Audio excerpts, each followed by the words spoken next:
Iarabana ny tokantrano manaraka ny météo amin'izao fotoana izao ny sara zay amin'ny zana-bolana avy hatrany nisy bahatoerana tanteraka aloha zany ilay renitaona tato atsimo nosy tamin'ny pianitia hatramin'ny rapisy maraina androany dia mbola mipetraka ao atsimo antsinana Madagasikara hatrany aloha ity renitaona ity fa manomboka ny rapiso tolakandro na ny ariva kosa dia manomboka mipetraka tsikelikely indray ny tsioka atsimo amin'ny tapany atsimo Madagasikara iny mipetaka tsikelikely ho an'ny avoatany izay ny alakamisy dia miaina ao anatin'ny voninandro dimy tanteraka indray tsika satria dia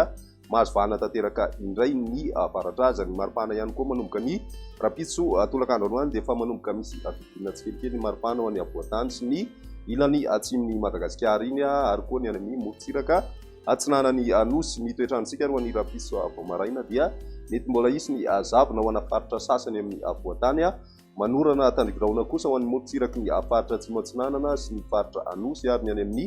faritra androy mandraona ny andro ho an'ny faritra atsimo andrefana ny ambiny kosa dia maina tanteraka ny andro ankoatra ny morontsiraky ny faritra sofia izay mety hitrangana tandrikiraona ihany koa vao maraina be ny rapiso tolakandro kosa indray manomboka mety isy ny orana malefaka amin'ny alina amin'ny morontsiraka atsinanany nosy iray manontolo manomboka any amin'ny morontsiraky ny faritra analanjorofo izay ka hatrany amin'ny faritra atsimo atsinanana mandraondraona kosa ny ilany atsinanany avoatany ary mbalika ny masoandro ho an'ny ilany andrefany nosy iray manontolo ny maripana voavinavina amin'izay androny rapiso izay hatrany dia manodidina ny 1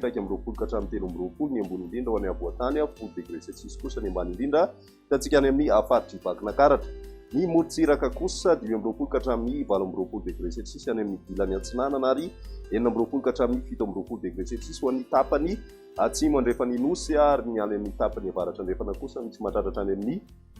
4 degré celsius ny maripana voavinavina amin'izay androny rapiso izay ho an'ny androny alakamisy misy hatrany aloha ny orana ho an'ny morontsiraka atsinanany Madagasikara mandraona mety arahina herika ny ilany atsinanany avoatany ary mitatra ho ana faritra sasany amin'ny avoatany izay herika andro izay ny ilany andrefana kosa dia maina tanteraka ny andro mandraona ihany ny andro an'ny morontsiraky ny faritry sofia raha ny maripana voavinavina eo amin'ny 20 degré celsius eo an'ny avoatany ambony indrindra ary 20 ka hatramin'ny 20 kosa ho an'ny morontsiraka atsinanana any amin'ny tendrony avaratra no mety hatratratra any amin'ny 30 degré celsius ny maripana miakatra 30 degré celsius kosa ny ambony indrindra hitantsika any Maivatanana ho an'izay androny alakamisy izay hatrany amaranantsika azy ny androny zoma izay hitantsika hatrany fa misy ny orana ho an'ny morontsiraka atsinanany Madagasikara mandraona arahina herika ho an'ny ilany atsinanany avoatany